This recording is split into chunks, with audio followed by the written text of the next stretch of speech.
Hi, this is Sir Romy again. Our topic for today is about factoring the difference of two squares. Okay, remember I have discussed this before. Please review my YouTube channel regarding the product of the difference of two squares. Okay. To factor a difference of two squares, write the product of the sum and the difference of two quantities being squared. Okay, so let's try. Which of the following is a difference of two squares? Remember, a polynomial is a difference of two squares if it satisfies these two conditions. It is a binomial and each term is a square. Okay. Is this binomial satisfies the difference of two squares? Okay, let's try. The first term is a square. Okay. The second term is a square. There is a minus sign between them. Yes, this is a difference of two squares. So 16 is the same as 4 times m, 4 times m. Okay? 81 is the same as 9 times 9.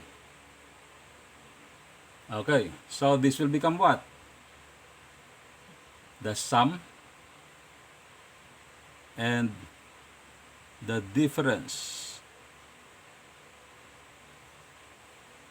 of the two quantities. Okay, so this will be your final answer. Okay, let's try this one. The first term is a square. The second term is a square. Okay, but it's better that we have to transfer the positive side on the first term. This will become what? 36 m to the 8th power minus 9 p to the 4th power. Now this will become what? 6 m to the 4th times 6 m to the 4th. This will become what? 3p squared and 3p squared, because p squared times p squared is equals to p to the 4th power. M to the 4th power times m to the 4th power will become m to the 8th power. So your answer will become what? 6m to the 4th power plus 3p squared times 6m to the 4th power minus 3p squared.